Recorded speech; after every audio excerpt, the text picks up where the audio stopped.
Bon, ben, bienvenue tout le monde. On recommence l'année 2017. C'est reparti. Fait qu'on va poursuivre les capsules tous les dimanches matin, Dieu voulant. Quand je serai pas disponible, on aura des remplaçants sans aucun problème. Fait que la dernière fois qu'on s'est rencontrés, on est toujours sur la confession de foi, 1689 Baptiste. La dernière fois, on avait parlé de la foi. Que la foi était le moyen et non la chose qui sauve. La foi, c'était le moyen. Et puis, ce qui sauve, c'est une personne, Jésus-Christ. Fait qu'on avait fait un détail là-dessus. Ce matin et les prochains dimanches, on va commencer à entamer le sujet de la grâce de Dieu. La grâce de Dieu dans le processus de notre salut. Et ça va être pas ardu, mais ça va nous déranger un petit peu, probablement. La grâce de Dieu, c'est probablement ce qui est le plus troublant dans notre vie. Et troublant du côté positif, là. Mais littéralement, la grâce de Dieu, c'est ce qui nous traumatise le plus.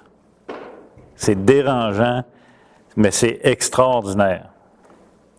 La grâce de Dieu, c'est ce qui est le plus précieux. C'est vraiment quelque chose que quand on y réfléchit, on se rend compte que c'est précieux. Mais, il y a un mais. La préciosité de la grâce de Dieu va dépendre de votre compréhension de votre propre méchanceté. Plus vous êtes bon à vos yeux, plus la grâce de Dieu est cheap. Pas de valeur. Plus vous êtes conscient de ce qui est dans le cœur de l'homme, plus la grâce de Dieu est extraordinaire. Ça, c'est vrai. Donc ça, c'est un défi. Accepter la grâce de Dieu, c'est admettre notre culpabilité. Vivre de la grâce de Dieu, c'est admettre notre culpabilité. Je vais vous donner un truc, c'est pour moi que je lisais ça justement dans le petit livre de Pascal Denot, la Sola. Lui, il dit, grâce, c'est synonyme de pardon. Puis je trouvais ça intéressant à mémoriser. Associer toujours pardon avec grâce. On dit souvent que la grâce de Dieu, c'est une faveur imméritée. C'est vrai. Mais faisons attention. Parce que je pourrais avoir arrivé ici un matin avec un beau café Tim Hortons. Je ne fais pas de publicité pour Tim Hortons, mais un beigne, tiens, de n'importe où. Puis de l'offrir à Lauréat. Lauréat dit, voyons, pourquoi tu nous donnes ça? Je me sens mal. Ah, je t'ai fait une faveur. Ouais, mais je ne mérite pas d'avoir un beigne un matin. Non, tu ne le mérites pas, mais je t'ai fait une faveur imméritée. La grâce de Dieu, c'est plus que ça. C'est une faveur imméritée à un coupable. Vous me suivez? Reste pas juste dans la faveur imméritée. C'est une faveur imméritée, mais pourquoi elle est méritée, cette faveur-là? C'est parce qu'elle est donnée à quelqu'un qui est carrément 100% coupable et qui n'a aucune possibilité. Et ça, c'est un point important. La cause unique de notre salut, c'est la grâce. La foi est le moyen, mais la cause de notre salut, c'est la grâce de Dieu. Et réfléchir sur la grâce de Dieu, ça va nous amener ou ça va nous confronter sur le rôle du pécheur dans le processus du salut. Inévitable. Dans les prochains dimanches, soit dimanche prochain, puis peut-être l'autre, on va être confronté sur le libre arbitre de l'homme. On va être confronté sur est-ce que, parce que j'ai cru, j'ai reçu la grâce de Dieu, ou parce que j'ai reçu la grâce de Dieu, j'ai cru. On va te confronter à ça. C'est pour ça que ça va te déranger un petit peu. On va te confronter à la doctrine de l'élection. C'est inévitable, quand on étudie un petit peu la grâce de Dieu, qu'on est confronté à ça. Mais c'est des bonnes nouvelles, là. Il faut être confronté. Il faut réfléchir. Il faut laisser la parole de Dieu parler. On est tous ici ce matin avec des prédisposés déjà, des préjugés sur tel point de vue, des modèles mentaux qui affectent notre jugement. Mais ce matin, dans les prochains dimanches, puis c'est une bonne habitude tout le temps à prendre, on va juste demander à Dieu de laisser parler lui et nous écouter. OK? Donc, pour parler de la grâce de Dieu, je vais faire un détour ce matin. On va parler de la déchéance de l'homme. Encore une fois, si on ne réalise pas pleinement notre culpabilité, on va passer à côté de ce qu'est la grâce de Dieu pour l'homme pécheur. Fait que dans votre petit livre, je ne sais pas si vous l'avez ce matin. Je suis le seul à l'avoir. On l'a tout. Je vais lire les pages 25-26. Ce sont le chapitre qui parle la chute de l'homme et le péché et son châtiment. OK? Fait que ce matin, on va voir un peu ça en résumé pour bien saisir ce qu'est l'homme séparé de Dieu. OK? Fait que je vous en fais la lecture lentement puisque vous ne l'avez pas. Dieu créa l'homme droit et parfait et lui donna une loi juste, dont l'observation lui aurait conféré la vie et dont la transgression le menaçait de mort. Toutefois, l'homme ne garda pas longtemps cet honneur. Satan utilisa l'astuce du serpent pour séduire Ève, puis, par elle, séduisit Adam. Sans aucune contrainte, ils transgressèrent délibérément, en mangeant du fruit défendu, la loi de leur création et l'ordre qu'ils avaient reçu. Il a plu à Dieu, selon son conseil sage et saint, de le permettre, l'ayant inclus dans son dessein pour manifester sa propre gloire. Nos premiers parents, par ce péché, ont perdu leur justice originelle et leur communion avec Dieu. Et nous, en eux. De ce fait, la mort est venue sur tous. Tous sont devenus morts dans le péché et entièrement souillés dans toutes les parties et facultés de leur corps et de leur âme. Comme ils étaient la souche et, par la désignation de Dieu, représentaient le genre humain, la culpabilité de ce péché fut imputée et la nature corrompue transmise à toute la postérité descendant d'eux par génération normale. Ceux-ci sont désormais conçus dans le péché et, par nature enfants de colère, les serviteurs du péché, soumis à la mort avec toute autre souffrance spirituelle, temporelle et éternelle, à moins que le Seigneur Jésus-Christ ne les libère. De cette corruption originelle, par laquelle nous sommes complètement déréglés, incapables et ennemis de tout bien et totalement portés à tout mal, procèdent toutes les transgressions présentes.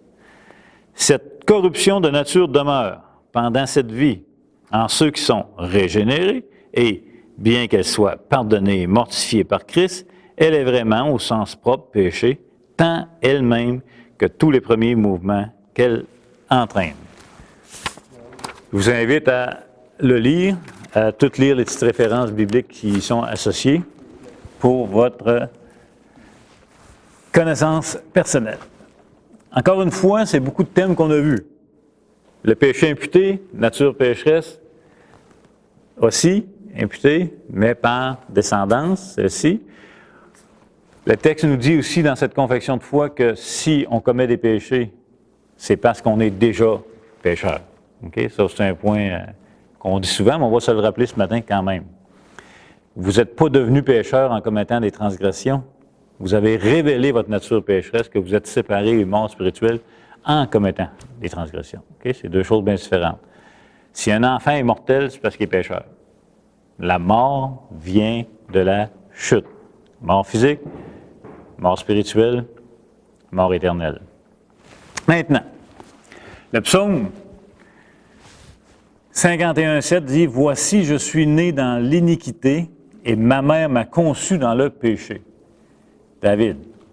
Là, on n'est pas en train de dire, David n'est pas en train de dire que sa mère a eu, je ne sais pas trop quoi, une relation illicite sexuelle, puis c'est pour ça qu'il est pécheur. Non, non. Il est en train de dire que la conception de l'homme dans le sein de sa mère, c'est déjà le péché.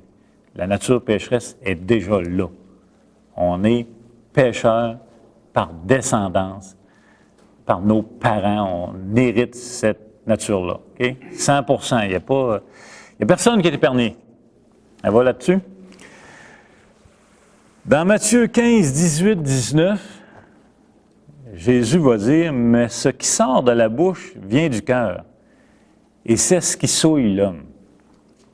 Car c'est du cœur que viennent les mauvaises pensées, les meurtres, les adultères, la débauche, le vol, les faux témoignages, les calomnies. » C'est du cœur. Cherchez pas en dehors de vous d'où ça vient. Ça vient de nous.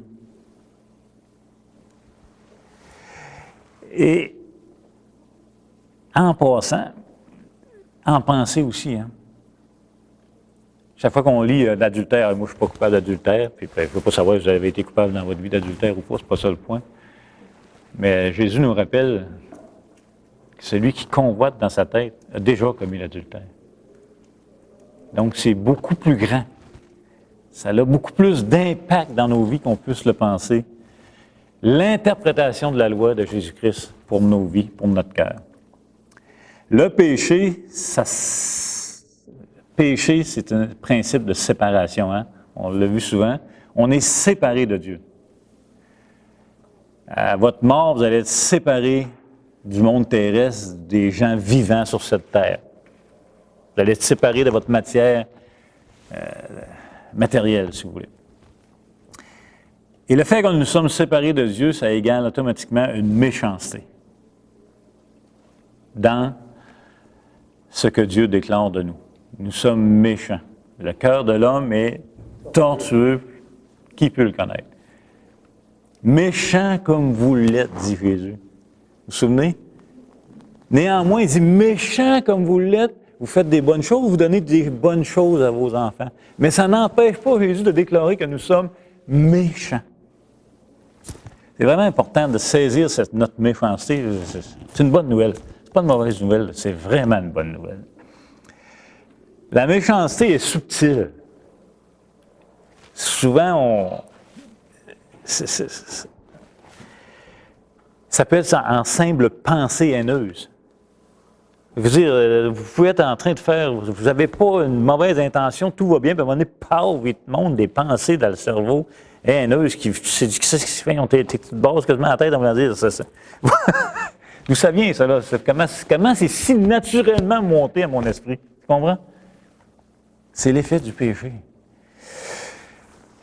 La convoitise silencieuse. L'orgueil, etc. Ça nous envahit si facilement. Si facilement. Nous sommes manipulateurs.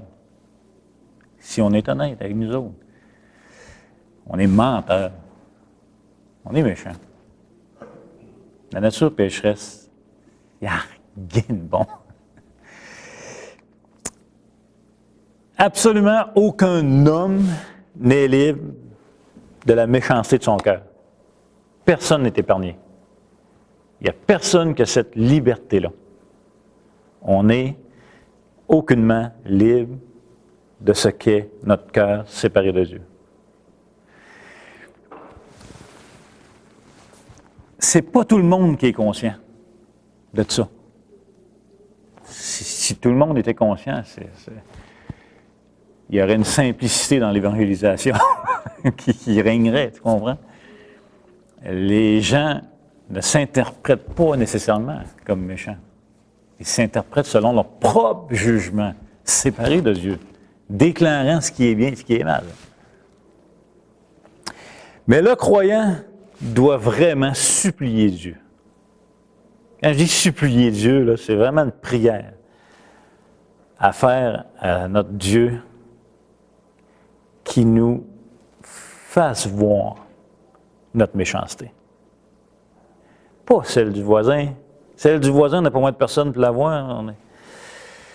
On la crie sur les toits. La nôtre. La nôtre. Si Dieu met en lumière notre propre cœur, le cœur du voisin est tout beau. T'en as plein les baskets du tien, tu comprends? Et c'est là que la grâce va prendre de la valeur, je vous le dis. C'est là que la grâce prend de la valeur. Fait que c'est vraiment une prière. Si vous pensez que vous n'êtes pas si pire dans votre nature pécheresse, si vous pensez que votre cœur est... C'est une prière à faire à Dieu. C'est une prière à faire à Dieu qui ouvre nos yeux sur l'état de notre cœur. On est tous capables, même si les gens souvent n'aiment pas entendre ça, on est tous ici présents capables des pires atrocités que l'être humain peut faire. On a tous ce potentiel. Tous, tous, tous. Sans exception. La Bible ne dit pas que l'homme séparé de Dieu est malade spirituellement. C'est pas ça qu'elle dit. Il est mort. De die. Pourquoi la Bible ne dit pas ça? C'est parce qu'un malade, ça a besoin d'un antibiotique pour traiter une partie du corps qui est infectée. Un malade, ça revient, mais un mort, ça revient pas. C'est ça. C'est tellement important. On n'est pas malade spirituellement. Si on est malade, on va vous donner des soins pour que vous viviez. C'est pas ça que la Bible dit. La Bible dit qu'on est mort. Et t'as beau bourrer un mort d'antibiotiques, ça fait un mort plein d'antibiotiques. T'as beau donner des soins à un mort, ça va faire un mort qui est peut-être plus beau, je sais pas, là, mais ça reste un mort. On a besoin de vie. On a besoin de résurrection. Éphésiens 2, 1 à 3 dit « Vous étiez morts par vos offenses et par nos péchés. » On peut aller lire le texte. Éphésiens 2, 1, 3. « Vous étiez morts par vos offenses et par vos péchés, dans lesquels vous marchiez autrefois, selon le train de ce monde, selon le prince de la puissance de l'air, de l'esprit qui agit maintenant dans les fils de la rébellion. Nous tous, on parle des croyants, nous tous aussi, nous étions de l'homme nombre, morts. Et nous vivions autrefois selon les convoitises de notre chair, accomplissant les volontés de la chair et de nos pensées. Et nous étions par nature des enfants de colère, comme les autres. C'est mort solide, là. Un mort, pour être vivant, n'a pas besoin de soins, mais d'une résurrection. Il a besoin de la vie. Mais un mort n'a pas la vie en lui-même. Il va avoir besoin d'une vie extérieure à lui-même. Vous me suivez? Donc, on est mort spirituellement, séparé de Dieu. On n'a pas cette possibilité de vie en nous. La seule chose qui peut donner la vie à un mort, c'est la vie qui vient de l'extérieur. Et va ressusciter le mort. Ça vous dit, c'est basique, là, de me dire, ouais. C'est tellement important. Parce qu'à tout bout de champ, je vous dis, on va penser qu'on est vivant. On va être convaincu même qu'on est vivant. Mais on est mort par nature. L'homme naturel est mort spirituellement. Être mort spirituellement ne signifie pas que l'homme est méchant à l'extrême et incapable de faire des choses louables. OK? Ça, c'est un autre point important. Autant que j'ai dit tantôt qu'on est potentiellement capable de faire les pires atrocités qu'un être humain peut faire, je vous dis aussi que ça ne veut pas dire qu'on est méchant à l'extrême, tout le monde, puis qu'on n'est pas capable de faire des choses louables. Ça aussi, c'est important. Rappelez-vous ce qu'on a vu sur la grâce commune. L'être humain est capable de faire de plein de choses qui font du bien à l'humanité. Et ça fait partie de la grâce commune que Dieu accorde. Jésus dit, méchant comme vous l'êtes, vous savez donner de bonnes choses à vos enfants. En d'autres mots, vous avez le genou fléchi vers vos enfants à les aimer, naturellement quand même. Néanmoins, vous êtes méchant. Fait que ça ne veut pas dire ça. Une autre chose que ça ne veut pas dire, c'est que ça ne veut pas dire qu'un non-croyant, donc l'homme naturel, l'homme déchu, l'homme séparé de Dieu, l'homme mort spirituellement, ça ne veut pas dire qu'il n'a aucune moralité, ni aucune conscience. Vous avez déjà rencontré des croyants, en tout cas moi, oui, vous l'avez peut-être même déjà pensé dans tout le cours de ma vie chrétienne, que les non-croyants, c'est des gens sans moralité. Tombez pas dans ce panneau-là. Tombez pas dans ce panneau-là. Ils ont de moralité, ils ont de conscience. Il ne faut pas tomber dans ce panneau-là. Mais ne tombez pas dans le panneau non plus suivant, qui est d'éviter qu'ils sont morts. C'est pas parce qu'ils ont une bonne moralité, une conscience balancée, qu'ils ne sont pas morts spirituellement. Vous me suivez? C'est deux panneaux à éviter. Ils sont séparés de la vie. Ils sont séparés du Dieu vivant. Ils vivent dans un monde séparé de Dieu, stimulé par le prince de l'air. Et le sort final de ces gens, quoique bonne moralité et bonne conscience, c'est le lac de feu. Ça, c'est un panneau à ne pas éviter non plus. Est-ce que l'homme séparé de Dieu est totalement mort? Ça, c'est la grande question qui va nous servir pour étudier la grâce de Dieu. Est-ce qu'il est vraiment totalement mort spirituel? Au complet, dans toutes les sphères de sa vie, de son cœur. Si on saisit le point de vue de Dieu sur ce point, quand on va étudier la grâce de Dieu et comment nous, on a dit oui, quand Dieu nous a appelés, on va être éblouis. On va vraiment, je vous le dis, on va être éblouis. Comment peut-on dire oui à Dieu? Ça va être fantastique. Il y a trois principaux points pour le cœur de l'homme, c'est l'entendement, l'affection et la volonté. Est-ce que notre entendement est carrément déchu, mort? Est-ce que notre affection est complètement morte, déchue? Et est-ce que notre volonté? Si on passe à travers ces points-là, on va avoir une bonne idée de notre état. On va avoir une bonne idée de ce que c'est que l'homme naturel séparé de Dieu.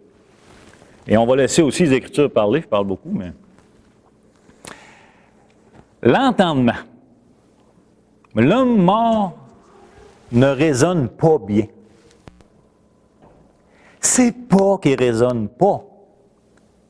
Encore là, c'est subtil.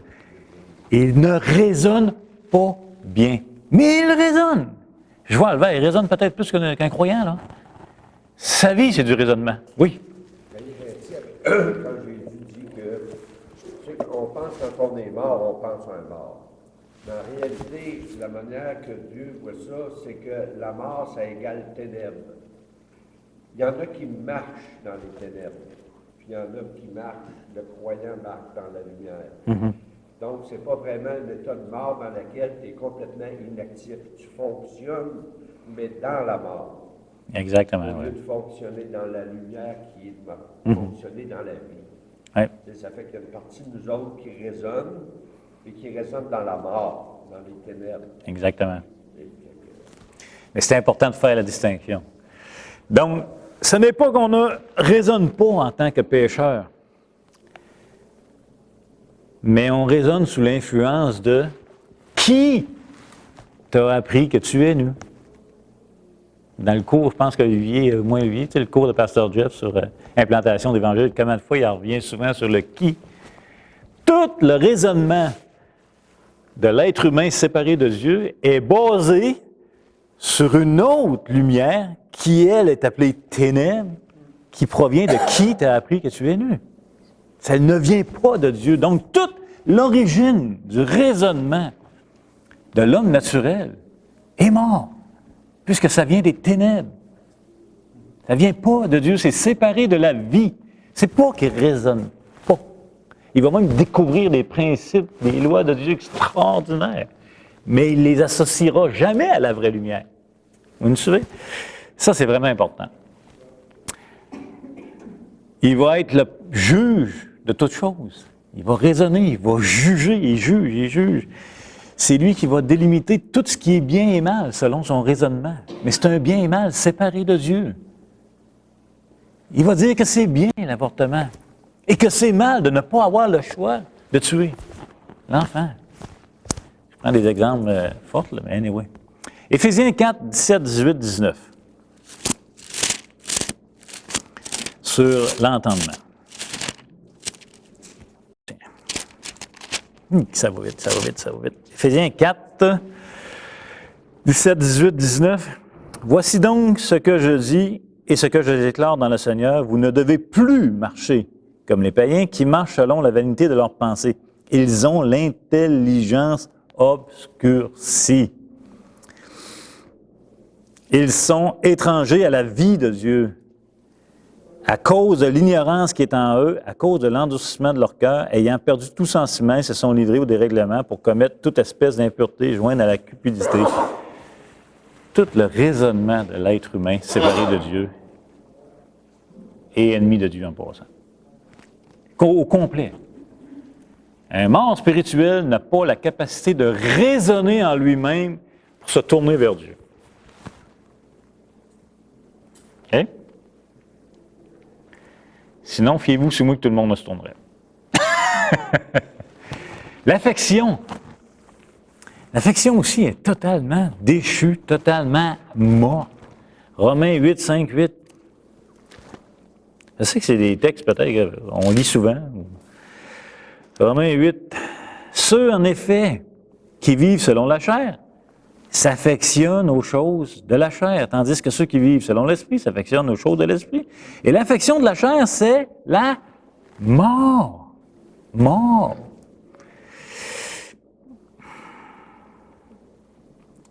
Tandis que l'affection de l'esprit, c'est la vie et la paix. Car l'affection de la chair, ici, l'affection, là, c'est le comportement, c'est le mouvement de tout, est inimitié contre Dieu parce qu'elle ne se soumet pas à la loi de Dieu et qu'elle ne le peut même pas.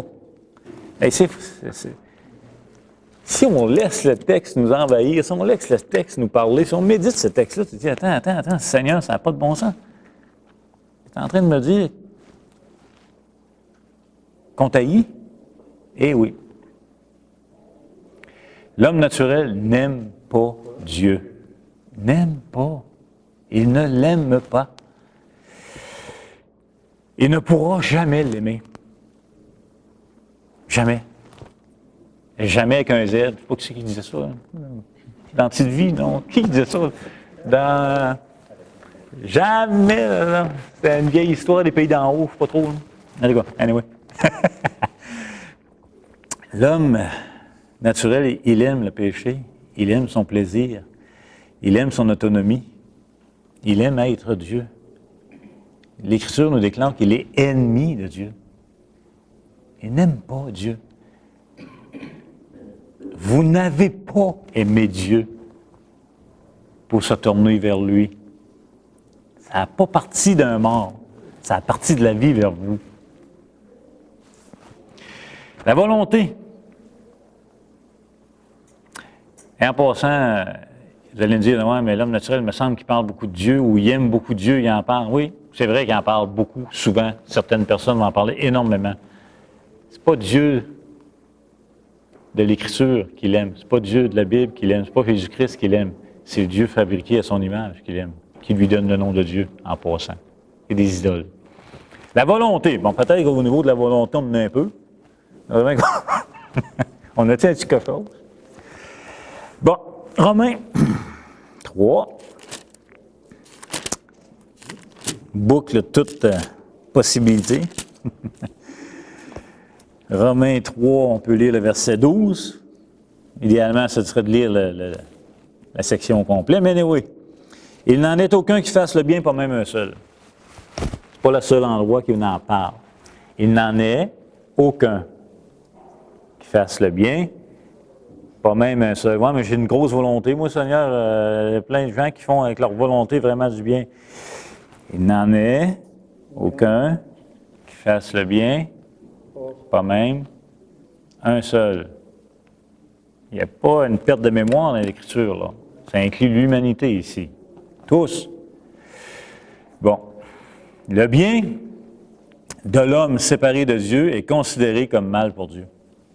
Le bien fait par l'homme séparé de Dieu est considéré comme mal par Dieu. C'est un bien qui confirme son état mortel. Puisque ce bien origine de qui t'a appris que tu es nu. Ce bien origine d'une source de ténèbres. Ce bien origine d'une source séparée de la vie. Ce bien origine d'un mort. Il est donc considéré par Dieu comme étant mal. C'est vraiment important. Qui t'a appris que tu es nu, c'est une source anti-Dieu, hein? C'est une source de mort. 1 Corinthiens 2,14, je termine avec ça.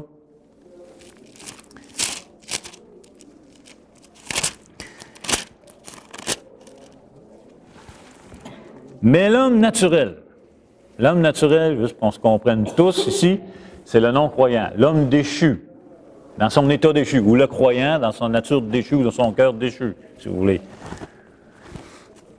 L'homme naturel n'accepte pas les choses de l'Esprit de Dieu car elles sont une folie pour lui et il ne peut les connaître parce que c'est spirituellement qu'on en juge.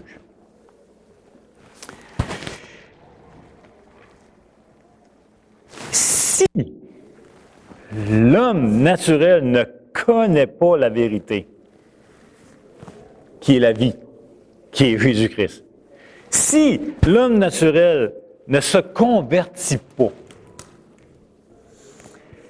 ce n'est pas faute de lumière. OK? Ce n'est pas par faute de lumière de Dieu. Mais plutôt parce qu'il est complètement aveugle. Il est mort spirituellement. C'est pas qu'il n'y a pas de lumière autour de lui. C'est qu'il est aveugle. Il est mort. Il est dans les ténèbres. Il est dans le qui t'a appris. Et le drame, c'est que l'homme naturel est convaincu qu'il voit clair. Il est convaincu qu'il est dans la lumière. C'est ça le drame. Il a presque raison, mais sa lumière, c'est les ténèbres, puisque sa lumière provient du qui t'a appris que tu es nu. Elle est séparée de Dieu. Mais lui, il est convaincu. Donc, il est convaincu qu'il voit. Il voit, mais il voit dans une lumière étrangère qui est séparée de Dieu, qui est mortellement mort, qui n'est pas la vie de Dieu. Donc, la Bible est claire sur l'état de l'homme séparé de Dieu, mort spirituellement. Romains 6,20, on est esclave du péché. La semaine prochaine, on va commencer à voir la grâce de Dieu avec cette capsule comme base. Puis je vous invite cette semaine à méditer là-dessus. On va voir des textes sur qu'est-ce que l'homme séparé de Dieu. Comment un mort à cette heure va se tourner vers la vie? Oh! Avec ce qu'on vient de voir. Il n'aime pas Dieu. Il haït Dieu. Fait que ça va être vraiment intéressant de voir la grâce de Dieu qui est venue vers nous. Amen. Hey, bon dimanche.